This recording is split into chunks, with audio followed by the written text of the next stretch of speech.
This week, face-to-face trade talks between the United States and China have wrapped up. Now, the reports are that progress has been made, but surely there are some major hurdles that we must get through before we get to that March deadline. So what happens now? Back with me, Keith Fitzgerald, Scott Martin. Guys, one thing that Jay Powell said that I thought was also interesting is that in addition to this trade fight not having a real impact on the economies of China or the United States, if we get a deal, it would be great for the whole world, which I thought was refreshing. At least, some people are seeing the merits of perhaps having this fight in the first place. But, Keith, are we going to get a deal? I tell you, that's the one thing Chairman Powell said that I actually thought was highly intelligent and very appropriate.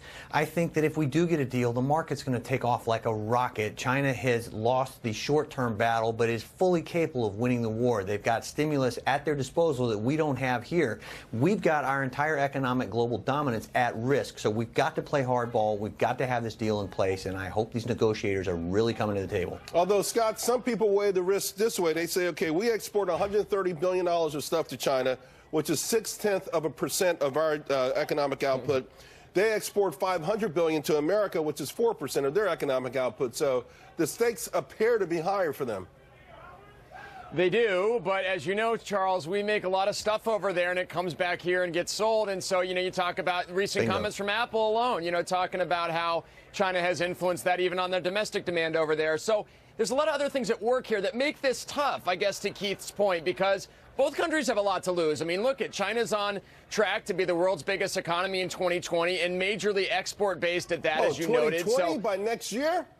Yeah, that's right. By some measures, yes, they're going to pass us. That's totally true, Charles. That's legitimate. That would have to be that PPP thing. That's not really. They're not going to go from 12 trillion to 22 trillion in a year. And also look at this, though. There's also talks, too. Maybe it's 2022. I mean, there's studies out there that say that. But regardless of this, look at that. Look at how China's markets have reacted to what's happened so far with these trade tariffs. And their markets are down 25, 30%. So let me get this from you, Scott, real quick, because I want to get them from both you guys.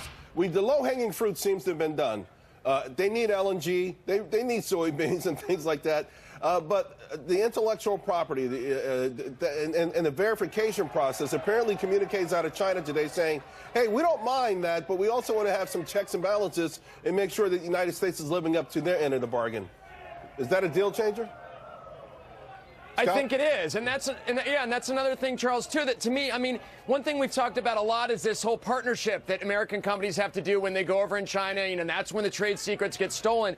I mean, that's a low-hanging fruit piece in the deal negotiation that, to me, even if it gets negotiated out, the question is going forward, how do you enforce that? What if China does make a boo-boo or a mistake with that stuff? Because if they do, then all of a sudden does that wreck the whole deal in itself? So it's not only a deal today, it's enforcement going forward. Keith, the yuan is up a little bit today despite that bad deflationary news out of China. And there's growing hope, even in the media, which we know speaks for the government, expressing more optimism.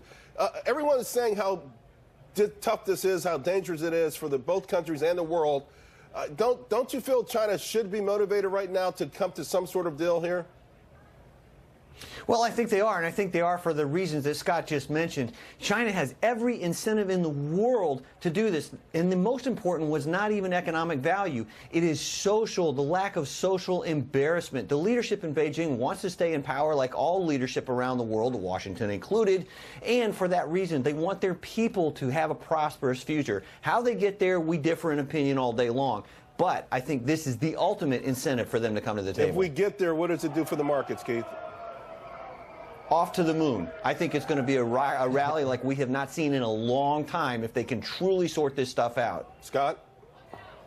I'd probably say that, but I'd probably sell it, Charles, because I'm worried about the enforcement. I mean, there's arguments, too, that China's economy is bigger than we already know it, obviously, pursuant to that 2020 comment. So they've got a lot of other things in the fire with respect to how they can maybe develop that may even not need us at some point. No, I mean, that should be their goal, and we don't mind competition as long as you don't steal our stuff to win the game. Hey, guys, thank you both very much. Keith, Scott, appreciate it.